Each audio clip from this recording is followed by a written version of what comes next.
just be fully honest with you. Anytime there's a news roundup here, it's because I didn't have time to do a real video.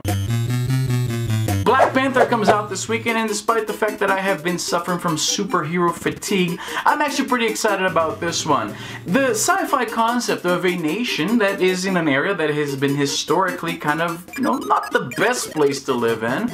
They imagine a place in the same region that has never been through the same problems that neighboring areas, the neighboring countries have been through, namely colonization. And I don't want to get all political and all this shit, but we know that this is a thing that happened in these countries. Well, it didn't pan out that well for them. And so the idea of like, imagine the same place, Africa, but there's one place where that didn't happen, and what could have happened then? I like that the exercise of imagining what could have been. This is what sci-fi does best, so I'm pretty excited about this. Black Panther is a kick-ass character in the comics, so I'm pretty excited. I'll buy it. This looks different enough from all the other stuff, so yeah, it's yet another superhero movie, but you know what? I'm in. But everybody's mad about this fucking movie. So we have people saying that white people shouldn't review the movie. We have white people who are mad at Black Panther and are trying to screw up their Rotten Tomatoes score for the movie. Then there are people who are saying that the movie should have a 100% score because it's the first movie, the first superhero movie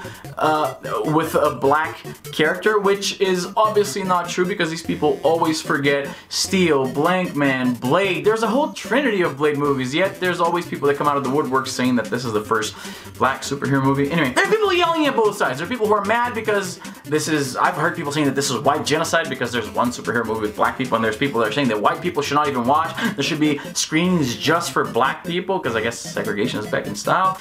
Can we just fucking stop? Stop everything, stop. Can I just enjoy things? Does everything have to be so political? Why does everything have to be so ideologically charged? Why, is this how it's gonna be from here on out? We just can't enjoy anything without a hot take?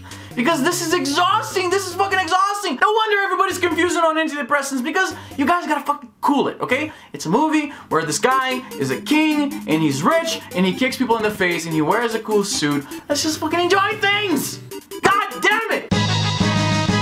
So the Winter Olympics are going on, and I don't know how to pronounce this word. And everybody's losing their shit because apparently Kim Jong-un, the dictator of South Korea, what the fuck? The dictator of North Korea sent his sister to do what the newspapers are calling the Charm Offensive, which to me kind of sounds like you're trying to invade a country by throwing Pandora bracelets at the people there. So she goes, and she apparently, I don't watch the Olympics, I'm not a sports guy, so I have no idea what this woman is doing, and I don't even care enough to read the news about it. Which makes no sense because I'm commenting on the news. I'm an idiot. You can ignore everything I say. But yeah, so this chick is apparently being the face of the North Korean government at the Winter Olympics. And for some reason, American media is eating it up. It's working exactly as the North Korea regime intended, because everybody's saying how, oh my god, I forget her name. Why am I commenting the news that I didn't even read? Why? The fuck's her name? Wait a second, I'll fix this right now. Give me a second. Kim Yo-jung. There you go, now we have the name. Kim Yo-jung is smiling and waving and doing whatever the fuck she's doing and it's working because it's winning over American news media. And I don't think people are realizing that this is a country where there is such a thing as forced labor camps, where people are imprisoned and then they have children in captivity, and those kids grow up and live out their lives in captivity still. This is one of the countries with the worst record of human rights violations in the world. What the Kim Jong-un regime is doing to the North Korean people is not that far off from the worst things we've seen in history. Imagine an Olympic event back in the 40s, and then all the newspapers are saying is that Hitler's sister is stealing the show. She's great, isn't she great? With the underlying statement, the underlying sentiment, or at least that's how a lot of people are reading, maybe those guys aren't so bad because look at her, she's so nice. Hitler's sister's so nice. No! These are murderous scumbags who enslave their own people, who are threatening the world with nuclear annihilation. I heard from these same people that we shouldn't normalize Trump. Trump went on the news, he went on SNL, he went on a couple of talk shows, and I saw a lot of people flipping their shit because that's normalizing Trump. And again, I'm not even a Trump guy. I feel like I have to say that a lot of times. Why is that? I'm not a Trump guy, okay? But even I thought that was a little okay, he says a bunch of dumb things, a lot of things I don't agree with. I'm not sure if he's the best president the US has ever had, to say the least. But they talk about normalizing Trump as such a horrible thing, like the guy is a literal dictator. But then the sister of a literal dictator shows up, and everybody's losing their minds and falling head over heels with this lady. No! Let's not normalize North Korea. That is fucking terrible.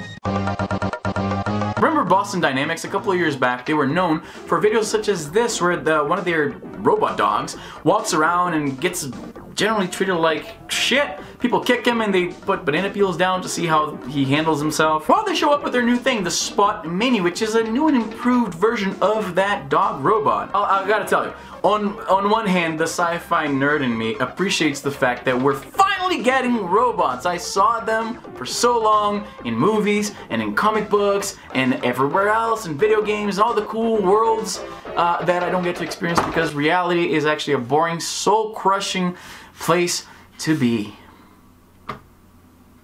Anyway, we're getting them now, and now I realize that all of those depictions, the movies and the TV shows and the comic books and the video games, robots, that doesn't really work out so well for us. So whenever now I see these videos of these robots doing amazing things and now they're learning, like look, before they could barely walk, now they can open doors. And next thing you know, they're kicking down your door and squishing your fragile insides because yeah, that's a problem, okay? We might see this in our lifetime, so hooray! If you're not looking forward to the whole living thing.